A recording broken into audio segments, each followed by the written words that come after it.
kababayan, aming ipinababatid ang pagdating ng Pangulo ng Republika ng Pilipinas, ang kagalang-galang Ferdinand R. Marcos Jr. Panahon na ng pagbabago, dahil sa ito'y kinakailangan, tayo na magtulong-tulong na maunlarin ang mahal nating bayan.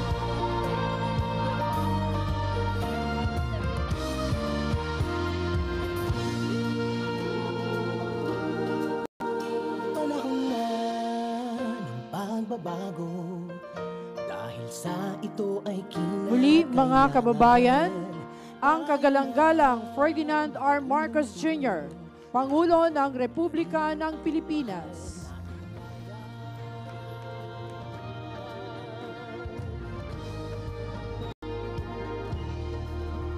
Panahon na ng pagbabago, at iayos ang mga dapat ayusin.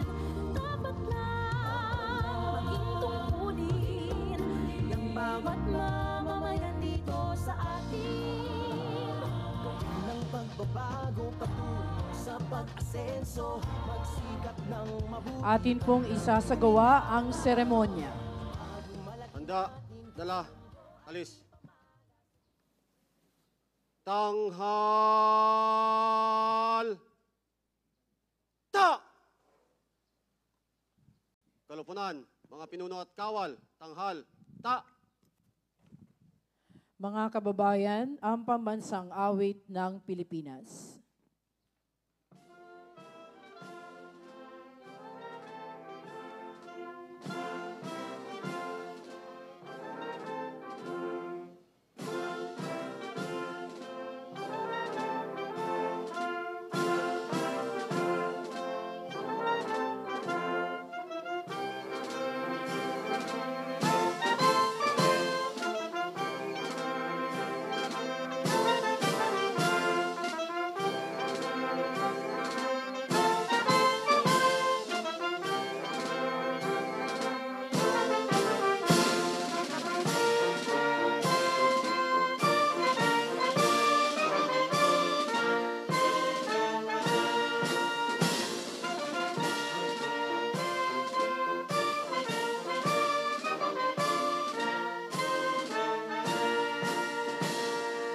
Kalupunan, mga pinuno at kawal, baba, ta! Handa, dala, alis. Baba! Ta!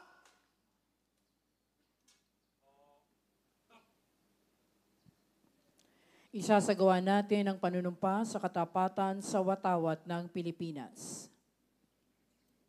Taas ka ng kamay! Na!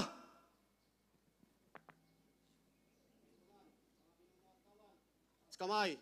Na! Sabay-sabay nating bigkasin ang panunumpa sa katapatan sa watawat ng Pilipinas. Ako ay Pilipino, buong katapatang nanunumpa at sa bansang kanyang sinasagisag na may dangal, katarungan at kalayaan na pinakikilos ng sambayanang makadiyos, makatao, makakalikasan. Kalupunan, mga pinuno at kawal, bawa kamay, na!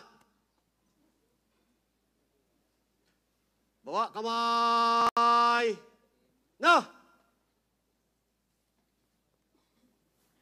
Atin na pong pakinggan ang himno ng Bagong Pilipinas.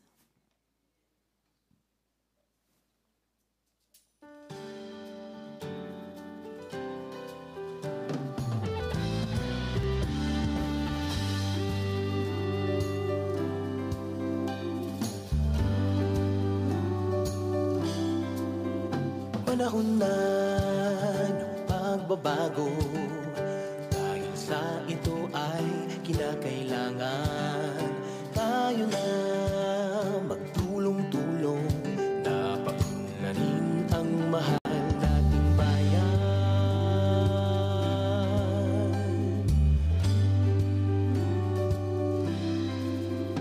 Panahon na ng pagbabago, at iayos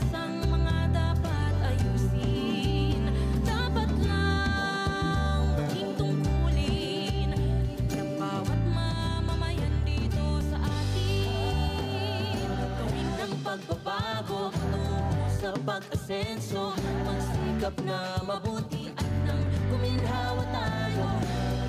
Malaki natin sa mundo at ipamalas ang bagong Pilipino at bagong Pilipinas. Panahon na ng pagbabago, tangkilikin natin ang sariling atin at tama lang na ugaliin kaysa sa iba sa atin ang unahin. Panahon na ng pagbabago, ang manguna sa kahit anong larangan. Ang tagumpay ay karangalan, ialay o ihandog natin sa bayan. Ulit nang napatunayan ng Pilipino ang husay at lakas, kagandahan at talento. Nang makipagpaligsahan kahit anong oras, ang bagong Pilipino at bagong Pilipinas. Panahon na ng pagbabago, buhay natin ay gawing maaliwalas. Marami ang magandang bukas, sumuga ng bagong Pilipinas. Ng pagbabago, patungo sa pag-asenso, magsikap na mabuti at nang kuminhawa tayo. Malaki natin sa mundo at ipamalas ang bagong Pilipino at bagong Pilipinas.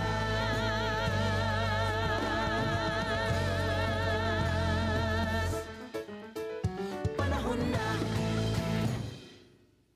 Sa puntong ito, atin namang bigyang daan ng panata sa bagong Pilipinas.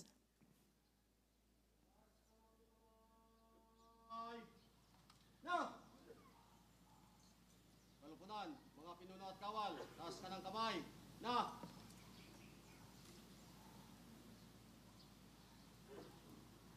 Panata sa bagong Pilipinas. Bilang Pilipino, buong pagmamalaki kong isasabuhay ang bagong Pilipinas. Buhay sa aking dugo ang lahing dakila, magiting at may dangal. Palaging dadalhin sa puso, isip at diwa ang aking pagmamahal sa kultura at bayang sinilangan. Kaisa ng bawat mamamayan, iaalay ko ang aking talino at kasanayan sa pagpapaunlad ng aking bayan. Taglay ang galing na naaayon sa pandaigdigang pamantayan. Magiging instrumento ako sa pagsulong ng kagalingan, karunungan at kapayapaan. Makikiisa at makikilahok ako sa mga adhikain ng pamahalaan dahil ang kaunlaran ay hindi lamang responsibilidad ng ilan. Isusulong at pangangalagaan ko ang karangalan, kalayaan at interes ng aking bayang minamahal. Bilang Pilipino na may pagmamahal, pakialam at malasakit, hindi makasarili kundi para sa mas nakararami. Tatahakin ko ang landas tungo sa isang bagong Pilipinas. Kalupunan, mga pinuno at kawal, baba kamay. Na! Baba kamay! Na! Mula po rito, ating tunghayan ang pag-aalay ng bulaklak sa bantayog ni Apolinario Mabini. Pangungunahan ng ating Pangulong Ferdinand R. Marcos Jr. ang pag-aalay. Pakasama ng Pangulo, sina Tagapangulo Regalado Trota Jose Jr. ng Pambansang Komisyong Pangkasaysayan ng Pilipinas at Teniente General Facundo O. Palafox IV ng Sandatahang Lakas ng Pilipinas. Mahal na Pangulo, handa na po ang pag-aalay. Hit pakanan. Kad.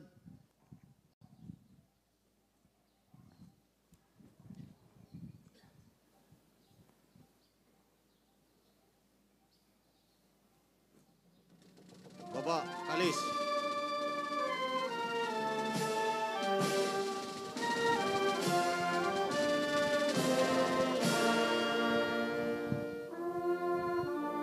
Samantala, saksi po sa seremonyang ito, sina Kinatawan Maria Teresa Bicolyantes, pangalawang punong panalawigan Mark Leviste at punong lungsod Nelson Sani Colyantes.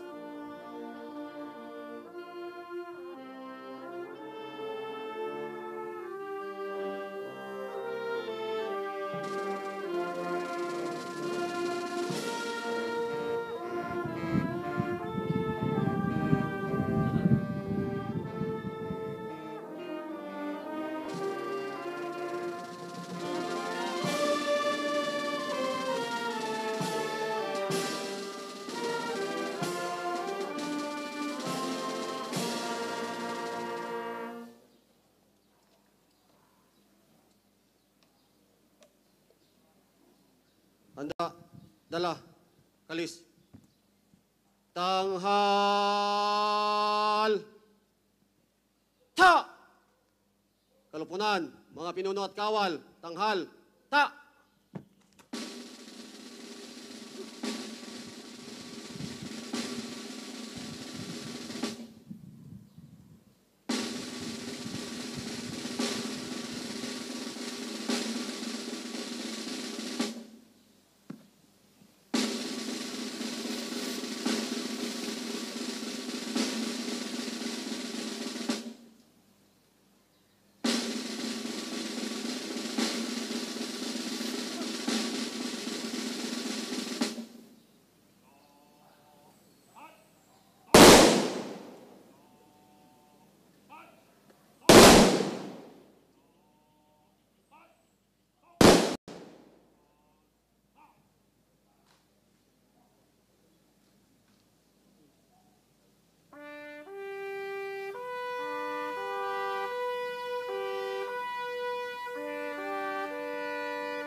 Kalupunan, mga pinuno at kawal, baba, ta! Handa, dala, kalis. Baba! Ta!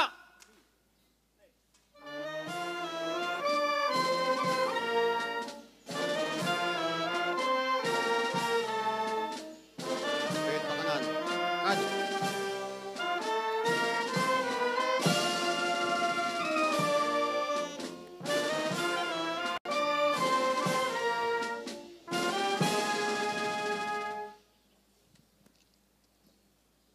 Tanghal! Ta! Kalupunan, tanghal, ta! Kalupunan, baba, ta! Handa, dala, alis. Baba! Ta!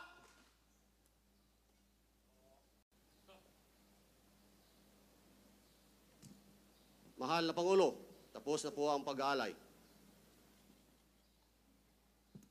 Baba, kalis.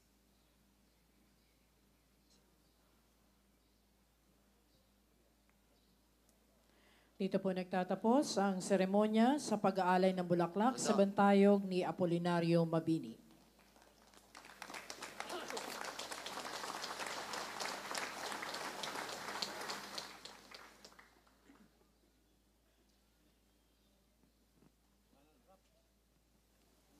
Mangyari na pong magsiupo ang lahat. Sa ilang saglit po ay ating umpisahan ang ating pong palatuntunan.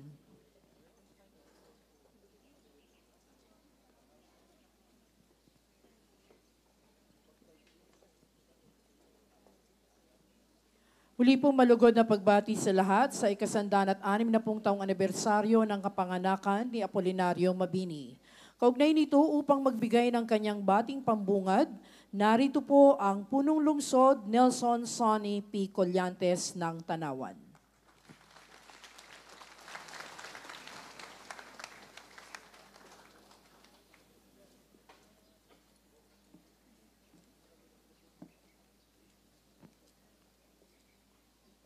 His Excellency President Ferdinand Romualdez Marcos Jr., fellow workers in government, mga kababayan. Sa ngalan ng mga mamamayan ng lungsod ng Tanawan, malugod namin kayo tinatanggap dito sa dambana ni Apolinario Mabini. Isa pong malaking karangalan na makasama kayo sa napakamahulugang araw na ito kung saan ang buong Pilipinas ay nagdiriwang na ika-160 anibersaryo ng kapanganakan ng utak ng himagsikang Pilipino. Kinikilala bilang dakilang lumpo ang bayaning Tanawenyo, sigat Apolinario Mabini. Makabuluhan ang kanyang naging buhay na pinapatunayan ang kanyang mga kontribusyon sa pagpapalaya, pagsasaayos at pagpapaunlad ng ating bansa. Dito sa Barangay Talaga, 160 taon na nakakalipas ay isinilang si Apolinario Maranan Mabini sa isang payak na tahanan. Mahirap man ang kanilang buhay, pinalaki siya ng masisipag at mabubuting magulang. At bilang isang napakatalinong mag-aaral, siya ay nagsikap sa kanyang edukasyon at kinalaunan ay nagtapos ng abogasya upang ipaglaban ang karapatan ng kanyang mga maralitang kababayan. Sa pagsusulong sa kilusang pagbabago sa kanyang kagalingan at hindi mapantayang talas ng isipan, siya ay napansin ni General Emilio Aguinaldo na kinalaunan ay naging unang Pangulo ng Pilipinas. Dahil sa patuloy na pagbibigay ni Mabini ng mahalagang payo kay Pangulong Aguinaldo, itinalaga siya bilang Prime Minister ng unang Republika ng Pilipinas. Siya rin ang sumulat at bumuo ng pinakaunang saligang batas ng ating bansa. Sa kabila ng kanyang kapansanang natamo, ay nagawa pa rin niyang isulong ang kalayaan ng Pilipinas. Kaya sa araw na ito, kung saan ating ginugunita ang anibersaryo ng kanyang kapanganakan, naway sama-sama tayong magbalik tanaw sa kanyang buhay, ang kanyang payak na panimula, ang kanyang huwarang pagkatao, at ang kanyang kapansanan na hindi naging hadlang upang matupad ang kanyang mga pangarap. Lagi nating isa sa isip ang napakalaking kontribusyon ng ating kababayang si Apolinario Mabini sa ating kalayaan.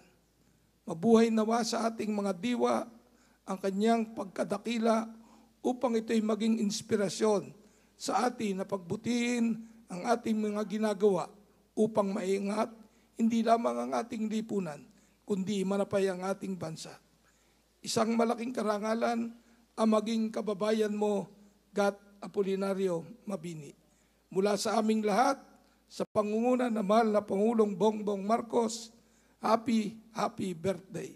Mananatili kang inspirasyon sa aming lahat.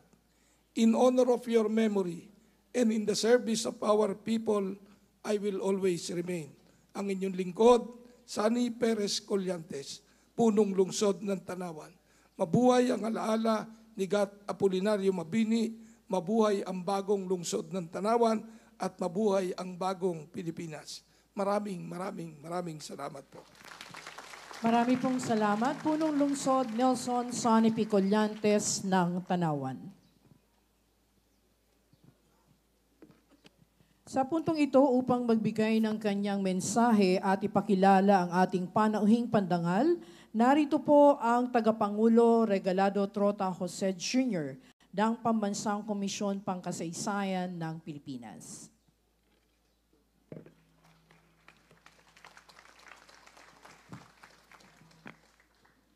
Magandang umaga po sa ating lahat.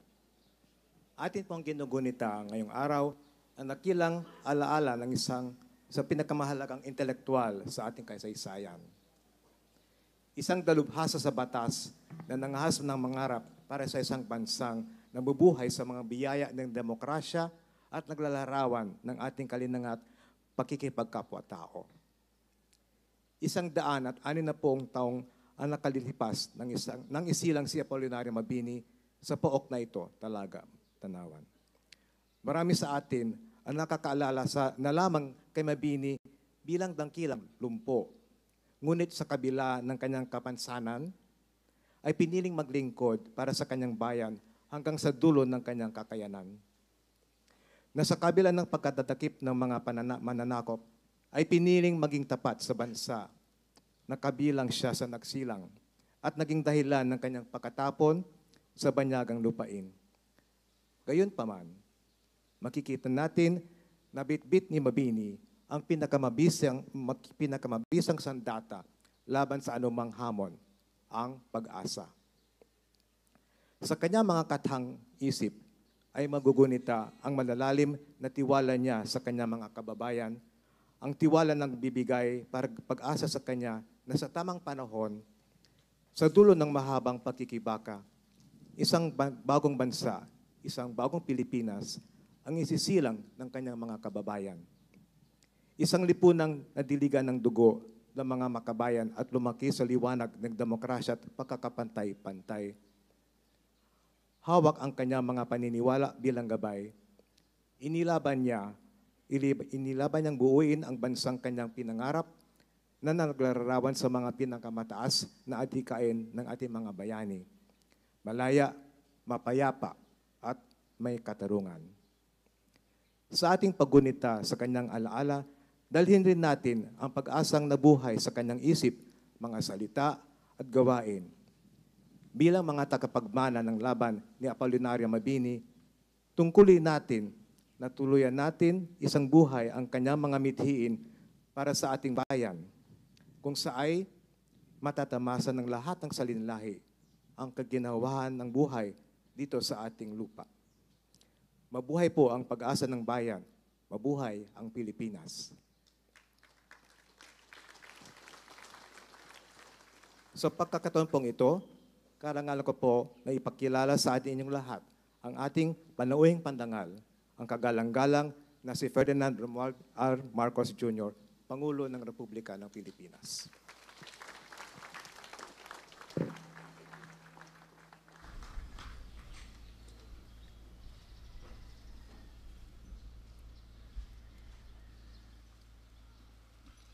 Maraming salamat sa ating National Historical Commission of the Philippines, Commissioner Regalado Jose Jr. Magsiupo tayo.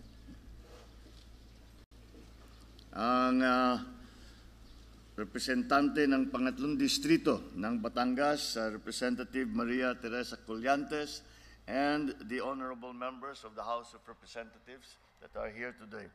Batangas Provincial Vice Governor Mark Leviste III, Tanawan City Mayor, Mayor Nelson Collantes, at lahat ng mga kawani ng pamahalaan ng Tanawan, fellow workers in government, ladies and gentlemen, magandang umaga po sa inyong lahat.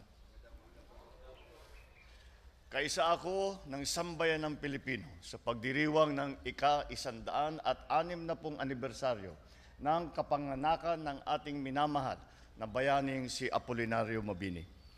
Sa araw na ito, inaalala at pinaparangalan natin ang dakilang paralitiko na nag-alay ng kanyang makabuluhang buhay para sa ating bayan. Ipinanganak noong 1864 sa Talaga, Tanawan, Batangas, lumaki si Mabini sa sadlak ng kahirapan bilang pangalawa sa 8 anak ng isang tindera at isang magsasaka. Sa lahat naman sa material na mayaman, pinunan niya ang kakulangan ito sa pamamagitan ng tiyaga, determinasyon at katalinuhan. Mahusay niyang ipinamalas ang mga ito sa kanyang pag-aaral. Una, sa makasaysayang paaralan ni Padre Valerio Malabanan sa Tanawan, Batangas. Sumunod ay sa Kolehiyo de San Juan de Letran. At ang panghuli ay sa Universidad ng Santo Tomas sa Maynila. Dito siya nag-aral ng abogasya Dala ang kanyang layuning maipagtanggol ang mga mahirap sa gitna ng matinding pagmamalupit sa ilalim ng pananakop ng mga Kastila. Sa gitna ng kanyang pag-aaral, naging kasapi siya ng La Liga Filipina bilang isa sa mga buong tapang na nagtaguyod ng mga reforma sa panahon ng kolonyalismo.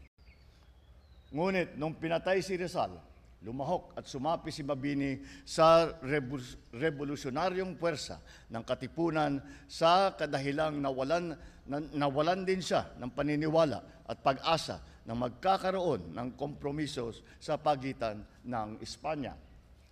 Sa gitna ng namumuong revolusyon, tinamaan siya ng sakit ng polio at hindi naglaon ay nalumpo at ang kanyang mga binti. Gayunpaman, sa kabila ng kapansanang ito, hindi ito naparalisa ang kanyang nag-aalab na puso at matatag na diwa.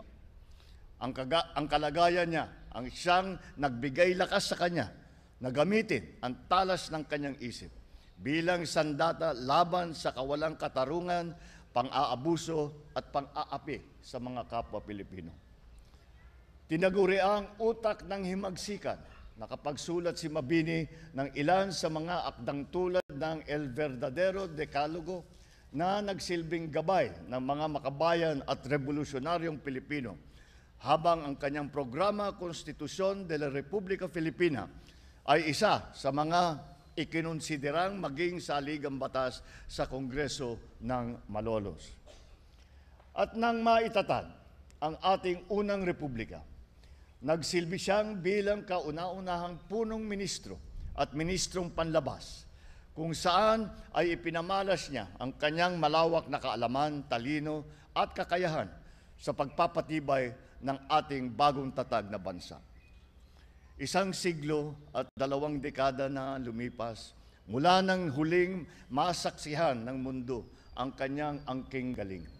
Ngunit walang hanggan ang ating pararangal at para sa kanya at alaala sa paraang nararapat sa kanyang bilang isang tunay na bayaning Pilipino.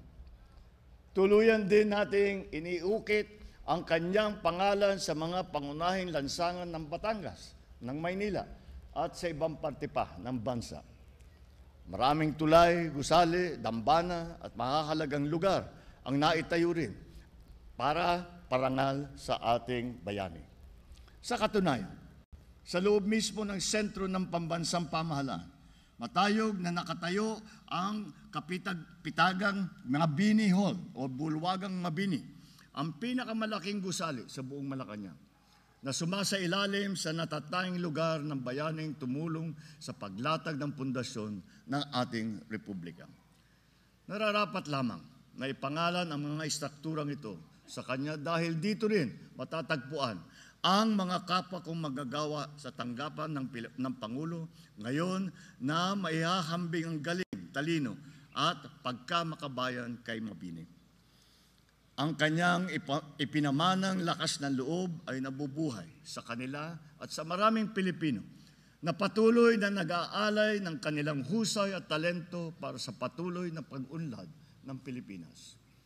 Tinatawagan ko ang mga kabataang Pilipino ngayon na gawing inspirasyon at halimbawa ang buhay ni Apolinario Mabini upang magpunyagi sa buhay. Naway higit sa maunawaan ng mga nakakabatang henerasyon ang kanyang mga pilosopiyang pampolitika at panlipunan upang sila ay mahikayat na mag-ambag sa pagsulong ng ating bansa. Si Mabini ay nagpatunay sa kaisipan na ang bawat isa sa atin ay may kakayahang gumawa ng pagbabago at tumahak sa sariling landas tungo sa tagumpay, sa kabila ng iniindang kalagayan o anumang pagsubok. Kaya, sama-sama tayong magtulungan upang matiyak na ang mithiin ni Apolinario Mabini sa magpapatuloy na sa bagong Pilipinas, kung saan ang mga mamamayan ay may pagkakataong maging produktibong kasapi ng isang mas makatao at nagkakaisang lipunan. Maraming salamat po sa inyong lahat. Mabuhay Sigat Apolinario, mabuhay Mabini, mabuhay ang bagong Pilipinas. Maraming salamat po at magandang umaga po sa inyong lahat.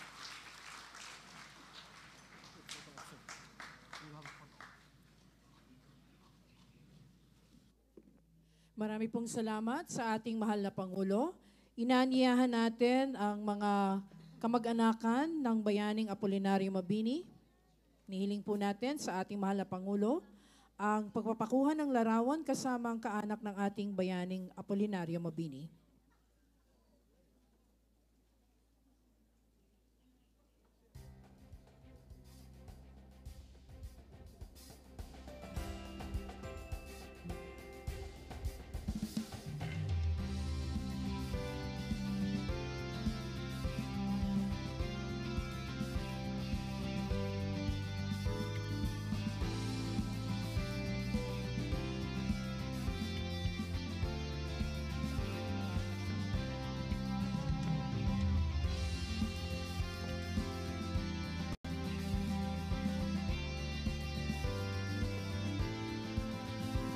Ang iba po mga panauhin na magsiupo lamang po.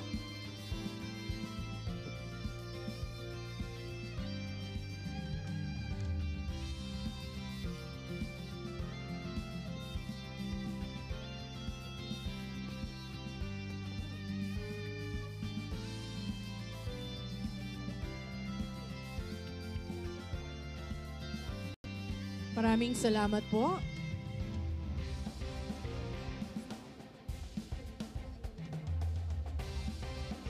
Dito po nagtatapos ang ating palatuntunan ngayong umaga. Inanyayahan po ang ating mahal na Pangulo upang libutin ang museo ni Apolinario Mabini. Samantalang ating mga panauhin ay mangyaring lamang na manatili sa inyong mga pwesto.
Muli po ang ating mga panauhin ay pinakikiusapan na mangyaring manatili lamang sa inyong mga pwesto.